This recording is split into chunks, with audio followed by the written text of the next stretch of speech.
Hello and welcome to another issue of Mootopia MMIV. We all have our favourite players and think we can do a far better job than the manager. Spending half our time talking to our friends about how we miss certain players and how much better they were than whoever. This is my personal Dons 11 from the players I've seen play all throughout my life from 2010 to 2023. Let's get started.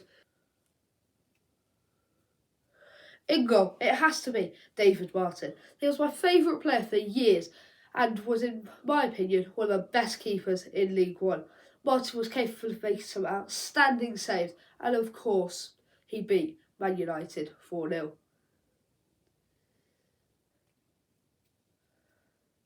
At left back, I'm going to surprise most Dons fans by picking Daniel Harvey. Harvey is what most people who actually attend games and don't just watch them online or on TV love. Passionate.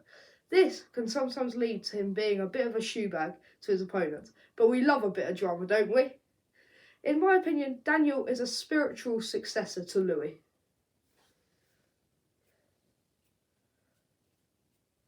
The first of my two centre-backs is Harry Darling, a player we were truly lucky to see in League One. He can dribble, pass, tackle and reads the game excellently. I was devastated when he left to join Snakey at Swansea. How no one else was willing to cough up for him is a mystery. As centre-backs number 2, I have the man, the myth and the legend, Dele Alli. Obviously not the position he is best known for, but I had to get him and Harvey in my starting 11.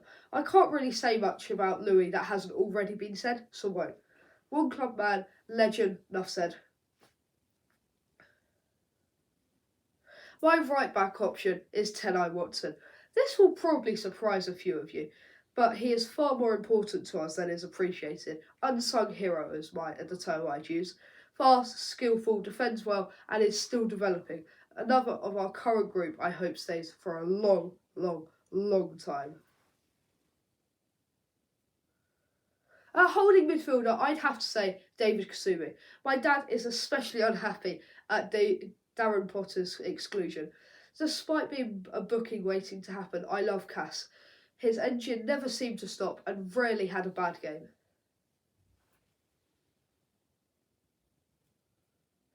The first of my two central midfielders is current Celtic player Matt O'Reilly, another of the players we were lucky to have at League One level. It still shocks me he wasn't getting near the squad at Fulham. Good vision and passing. He had a goal in him too. Top player. The next player in midfield is a player who sadly lost his way a bit, but was outstanding for us, Dele Alli.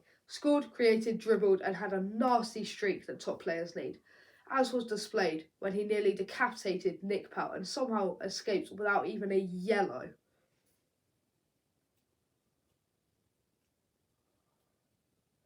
Moving forward to my forward line of my 4-3-3 formation. On the left, we have a player who was only with us for one season, but made a massive impact with his free kicks, dribbling and team play. Scott Twine was a player I hadn't heard of when he signed, but inside 3 games, he was firmly my favourite player in that team.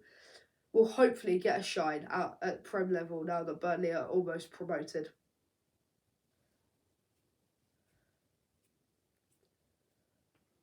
In the middle of the front three, I've gone with Kieran Tierney, our second highest scorer, yet still not rated by a section of Dons fans.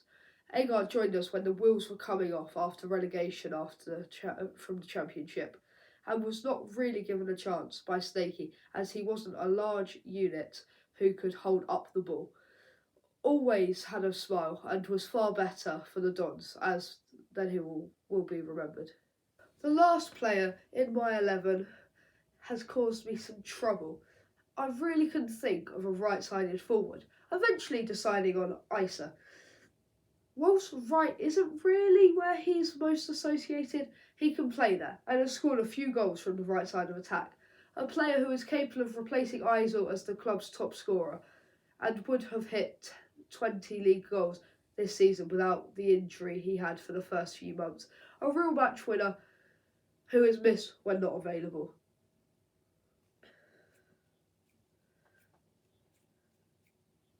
So that's my all-time Dons 11. Thanks for watching. Give me a thumbs up and subscribe if you haven't already. Remember, every subscriber I get, I release one orphan from my basement. Until next time, come on you Dons!